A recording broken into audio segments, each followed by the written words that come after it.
Colombia sufre un desgaste continuo por causa de sus conflictos internos, lo que ha llevado a que sea el país con la mayor cantidad de refugiados del mundo, superior incluso al de Siria, según dice el Alto Comisionado de las Naciones Unidas.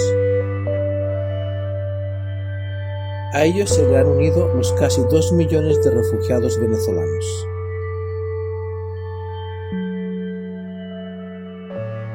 La situación es insostenible para un país como Colombia, que se ha resignado a verse incapaz de solucionar su propio problema de desplazados por la violencia.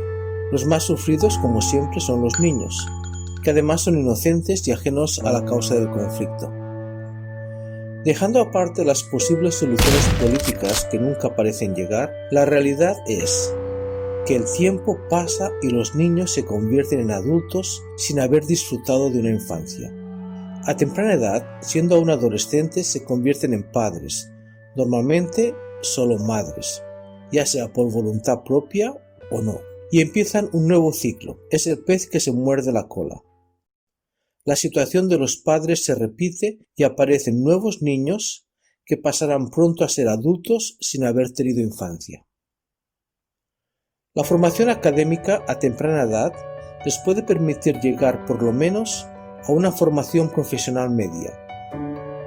Esa es una de las soluciones más sencillas y de un costo no muy elevado, teniendo en cuenta los beneficios a largo plazo para ellos y para sus futuros hijos. En el caso de las mujeres, es también un antídoto a la violencia de género, pues muchas aguantan maltrato durante años por temor a no poder ganarse la vida por sí mismas para ellas y sus hijos. La ONG Provalores, con recursos mínimos, lleva operando en el mismo lugar desde 1999. Consideramos que la perseverancia es la clave para obtener buenos resultados.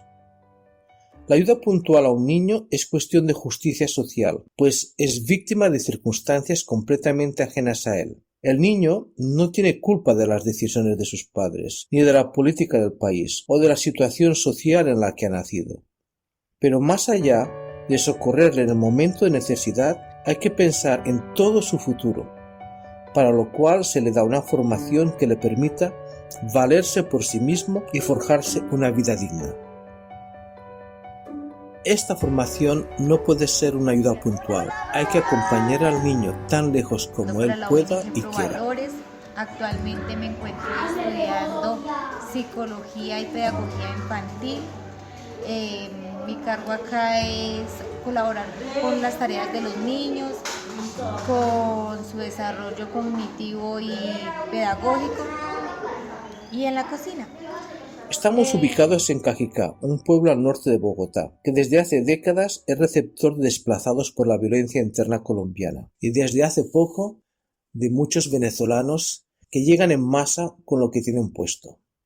Es hoy un dormitorio que surte Bogotá de mano de obra barata, excesivamente barata.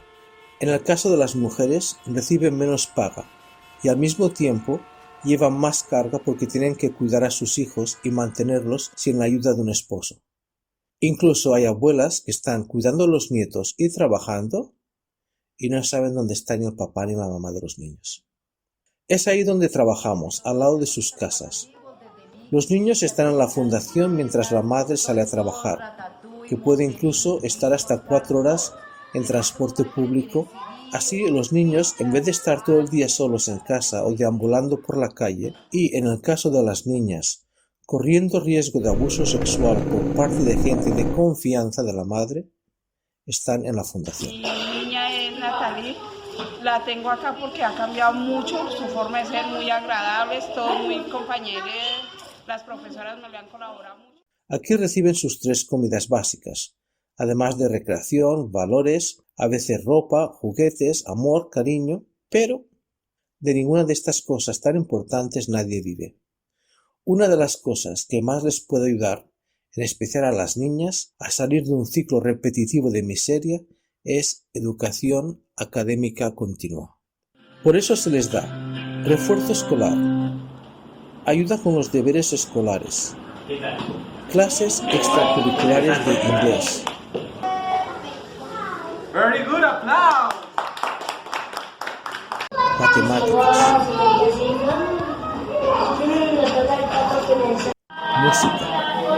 sistemas. La idea es que aprendan a aprender y que lo disfruten. Y a que ellos hagan sus actividades para que puedan ser lo mejor posible y saquen su año escolar muy bien. Eso es lo que nosotros tratamos de hacer acá, aparte del trabajo integral, porque trabajamos de una manera integral. Trabajamos con los padres, trabajamos con los chicos, para que todos ellos, conjuntamente con la fundación, puedan hacer de estos Los niños que asisten a lo mejor que colegios ellos llegan a tienen las 12 para su comida del mediodía y luego empiezan sus tareas escolares. Otros, que no están escolarizados, llegan a la hora de desayunar y como están inscritos a estudios de primaria o secundaria a distancia, empiezan sus estudios por internet. Van a su propio ritmo, según la capacidad de cada uno. Este sistema es ideal para los niños indocumentados, como los venezolanos, o los que tienen problemas de acoso escolar, dificultad de aprendizaje, autismo y algún otro tipo de problemas. El pilar de la fundación es la educación. No cambiaremos la situación social de Latinoamérica, pero por lo menos podemos cambiar la de algún niño. Cambiar su presente es cambiar su futuro.